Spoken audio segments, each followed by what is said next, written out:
our retail investors, I think this will be a strong foundation to this a more stable capital market in Indonesia and also the financial world.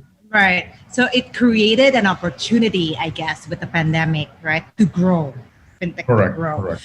Okay, so I would like to proceed to our next speaker, Mas Adrian, my good friend, Mas Adrian. Mas Adrian, okay, let's talk Morning, about Andini. AFPI.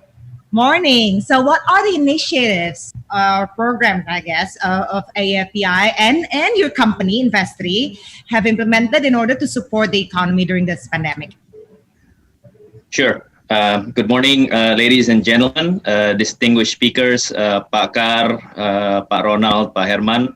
Obviously, this is quite a very relevant session that we're having. And to kick off, I think the Indonesian FinTech Summit to basically exhibit, I think what Pak Kar has indicated, how FinTech has played a role in this pandemic.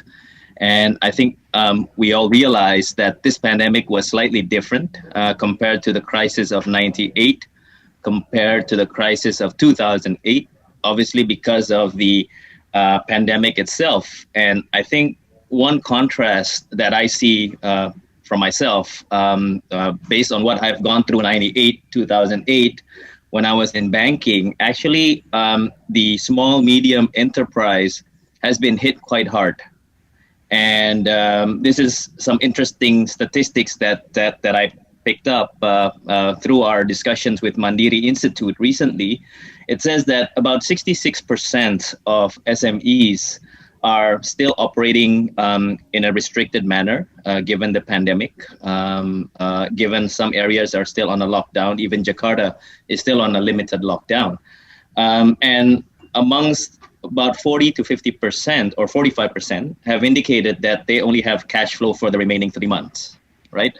So I think these are some key points or statistics that we see that the SMEs were hit hard during the pandemic. So I think another aspect that we also highlighted was the fact that they are seeking working capital solutions to relieve this cash flow issue.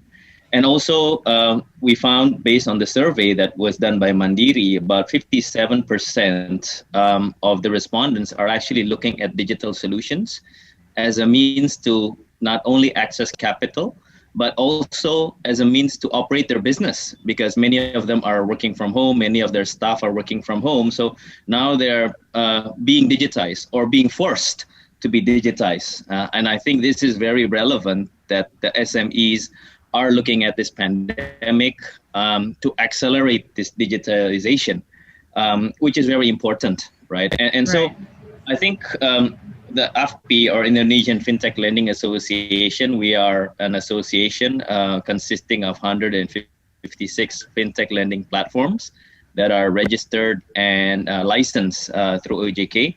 And I think if you look at the demographics within the 156, there's about 40% are focusing on the small, medium, or productive loans. And I think what we have seen in terms of the trend, you look at the number or total cumulative loans that we have originated during the year, it is a growth of 122%. And it now stands at about $12 billion of total loans that have been dispersed. And if you look at the outstanding, it is at around $1 billion, or a growth of roughly about 27% year on year.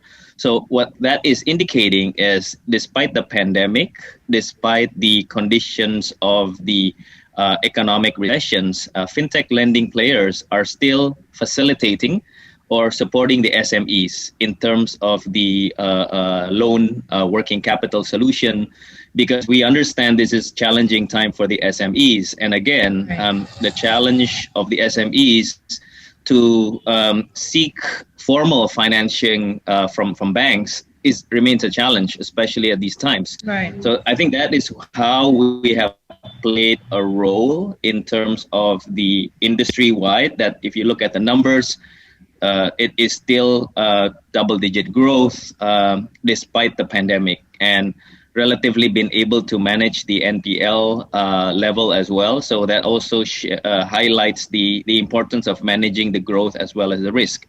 Now, for Investry ourselves, we're slightly fortunate. The growth again slightly higher compared to the industry. We're growing at about 135% year on year. We've dispersed close to about $250 million over the past 3 quarters, and still maintain a healthy delinquency rate above 90 days at percent, right? So I think what's important we have differentiated is the fact that we are supporting a lot of SMEs that are combating COVID. So we see increase in support on SMEs related to the health sector, related to the telecommunication sector, because network usage bandwidth has increased. We're also increasing exposure to SMEs that are supporting the logistic and primary needs, consumer goods. That still remains a resilient sector. So we have had the benefit of focusing on ecosystems that are supporting these resilient industries. And as a result, Investry, we are also deploying the Government Relief Fund, or PEN, Pemulihan Ekonomi Nasional. So we've disbursed close to about $5 million of PEN, which we started in August, just of last month, right? So we're helping, we're playing a role in contributing to the recovery of the SME. And I think one unique aspect that we are different is obviously credit scoring. And I think Herman will talk a little bit about it, because I think the challenge that remains when you talk about government distribution, government relief program, are we targeting the right SMEs? Right. What are the credit profile of the SMEs? And can you validate the data? Right. Because just frankly speaking, data remains a problem when you talk about SMEs. And so I think this is one advantage that Fintech has in terms of utilizing alternative credit scoring to assess the credit worthiness of the SME, because we all have to understand that it's not just about government relief, but how do you mitigate the risk? And I think this is hopefully through this pandemic will accelerate digitization and I would say the entire data management of SMEs in Indonesia. Yeah, it's fascinating, because you said that basically you put trust on these at the time where they need it the most, but at the same time there's a loophole of data, which to make sure that you're giving it to the right people. So but I guess now, based on what you're saying, the trust is bigger. What is happening on the ground? Yes, correct. I think it's the way that we're using alternative data. And that's, I think, one of the key advantages of fintech companies looking at alternative data as a means to credit score these SMEs. So despite the fact that there is a lack of robust data, then as a startup company, we need to be creative. We need to work together with other digital ecosystems. And perhaps later Herman can share, how data from SMEs that are selling online can be used as a proxy to do alternative credit score, or SMEs that are supplying to the government, for example. I mean, those are data points that perhaps traditional financial institutions will not or do not pick up, but that's where the advantage of fintech, of having AI alternative credit scoring. And I think it's a means to make this SMEs more transparent, more visible, and obviously more bankable. And I think this is where we play a role in the recovery of the SMEs in Indonesia. Okay, so I proceed to Mas Herman. Before I ask Mas Herman, I would like to ask all the participants who would like to ask questions. You can see there's a Q&A box. Put your questions there. Put your name and then afiliasinya dari mana. If you don't, kalau misalnya pengen pakai bahasa Indonesia, that's fine. I can translate it for you. And then please mention mau ditanyakan ke siapa speakernya. I don't have much time untuk nanya ke semua speaker, so please choose wisely. Siapa yang ingin ditanyakan. So Mas Herman, your name has mentioned a lot by Mas Adrian. So I guess how significant is fintech and digital financial services potential in accelerating the recovery, economic recovery? So first of all, good morning to everyone. Thank you again for Mbadini to actually the moderating this. Good morning as well to all of the distinguished panelists as well, Pa Adrian, Pakar, Pa Ronald. I think I love the question. What initiative and the program the company has implemented? Right. I think let's take a look at the landscape at this moment. I really 100% agree with Pa Adrian. I think enabling UMKM, enabling SME, enabling customer during this pandemic is something very important. This is a time that we never ever seen before. However, we can actually see it as a pandemic, but we can also see it as an opportunity as well. Being in a Tokopedia group, we are actually have a bit more of a feasibility towards what's actually happening on the market. Despite the pandemic, we actually found a lot of excitement actually in the market as well. I mean, since January, we actually get 2 million additional SME joining our platform, right? And the reason is because now going into digital becoming no longer an optional things, but people are Right. actually moving to that, right? I think Yeah. whatever that, I think this is where the strength of Indonesia, where we are during this kind of situation, we always come together and how we can actually support each other, right? I think when we look at the what every digital player has been doing, from the Pak Kar in OVO, from Pak Adrian in industry, from everybody else, a lot of marketplace, they are actually trying to actually revive the economy, right? I think one of the things that a lot of marketplaces are doing are basically reaching out to all of these merchants and basically help them, giving them more exposure. For example, in Tokopedia, we basically had, a special program like bersama dalam satu dalam kopi, where we are at the start of pandemic, a lot of cafe are basically a bit of get the Yeah. impact. So we actually say, hey, you know what? Why don't we basically sell it in the digital platform? We basically help the fashion industry as well. We partner with Jack Club. We partner with the largest book seller in Indonesia called Big Bad Wolf. We actually did our first Big Bad Wolf event back in March. The thing is that I felt that everybody has been doing their job, but the thing is that at this moment, the access to financial enablement, aka digital lending, cash flow, is very important. Now we can actually talk to every banks, we can actually talk to every digital lender like Pa Adrian and everyone else. They will say one thing: I wish we could have more data points so that we can Yeah. actually disperse the loan faster, more Yeah. effective, more accurate, and cheaper. I mean, we cannot always look at the mature market. Wow, they have a FICO score, they have a better score. Yeah, I mean, take a look at it from the angle of what opportunity we can have, right? What sort of strength point that we have. We, as the fourth largest market in the world, we have a very unique opportunity where we have a lot of strength in the alternative credit scoring data point. This is actually one of the reasons that we basically really invested in SDB, Semangat Digital Bangsa, where we are trying to build what we call Toko Mm. Score. Toko Score hopefully become the alternative credit score, a complementary credit score to actually enable digital lender and the traditional Mm. lender to be able to make decision faster, better. So what we are doing is we are actually assisting and providing indication of the borrower risk profiles through e-commerce behavior, right? Mm. Either Okay. it will be the purchase patterns. If you are talking about customer, we can look at the purchase pattern perspective. We can look at how they are spending, right?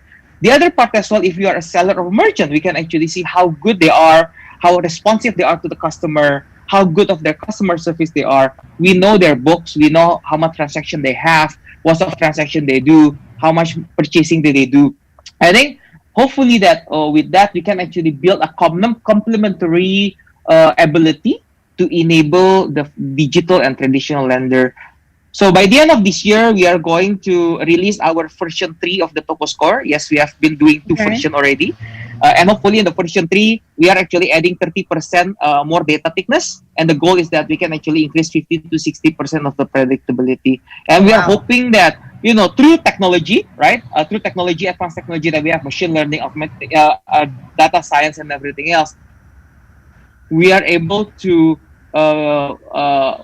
help the digital and the traditional lenders to disperse the money faster to our SME and customers. Okay. Mas Herman, how big is the outreach now throughout the pandemic of Tokoscore? So we in the Toko Score, we don't actually go directly into the customer. We are basically Yeah. partnering with with the digital lender and the traditional lender. So Okay. far, we are able to try out our fee one and fee two scores to our traditional, to few traditional and digital lenders. And so far, they have been using it as a complementary data point to help them to Mm. disperse fund faster. I see. Okay. Well, I can shamelessly say that I've become a platinum member of Tokopedia since the pandemic, and Thank you. it's basically one of the app, the most top rated app on my phone, other than WhatsApp. WhatsApp probably number Thank you. five. Number one is Tokopedia, just so you know. So, okay, we have questions coming in. Sekali lagi, Bapak Ibu sekalian, mohon ditaruh di Q&A box, bukan di chat box. Sekali lagi di Q&A box. Kemudian pertanyaannya, namanya siapa, diafiliasinya dari mana, kemudian ingin ditanyakan ke siapa. Itu harus jelas sekali supaya kita bisa filter pertanyaannya dan sesuai dengan discussion flow. Jangan ditaruh di chat, kita akan buka chatnya, tapi hanya khusus di Q&A boxnya. Okay, we proceed to the next speaker, Mas Ronald Wijaya. Mas Ronald, mungkin you can share how about the programs or initiative from AFSI and also from EPIS. What are the programs that you've been implemented to support the economic recovery? Yeah, thank you, Mbak Dini, and good morning. Good morning as well to all the distinguished speakers, Pakar, Pak Adrian, and also Pak Herman. I'm speaking on behalf of my association, RC. At least I can highlight three main initiatives that we have been doing in this pandemic situation, which are number one is Kardul Hasan. In Sharia, Yes. there's a lot of products, right? For this Hasan is basically a financing with only capital return. So this is basically like a more social, but impacting to the SMEs directly. And number two is more like a hybrid financing, which is a combination between the commercial and also social financing. This combination will allow a more affordable return from the SMEs to the repayment. We are looking for several sectors in this matter. For the one that we have done is actually finance an Islamic boarding school in Majalengka, which will in fact become a pilot project to 28,000 other Islamic boarding school. So if this pilot succeeds, then we can implement, and I think it's something we can really potentially see the growth in the Islamic boarding school sector. Wow. And last but not least is, of course, in Sharia, we are always concerned about the social. And at the moment, we are having this initiative to basically digitizing the rural orphanage from this social, because I guess in this situation, everybody more concerned about their hereafter.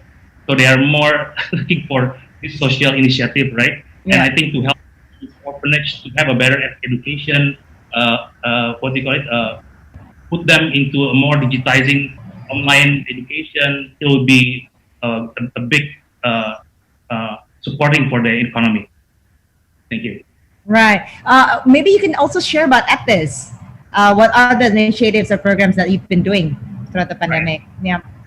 The number two initiative that I mentioned earlier for the development of Islamic boarding school is under EPIS initiative. Okay. On infrastructure and also property. So what we did was we are financing with a more affordable for the Islamic boarding school in Majalengka. I'm combining it between the commercial investors and also social investors.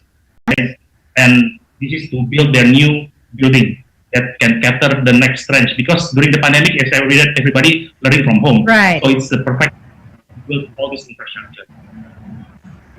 That was actually my question, because now the trend is sort of like learning from home, whereas now you're building a boarding school.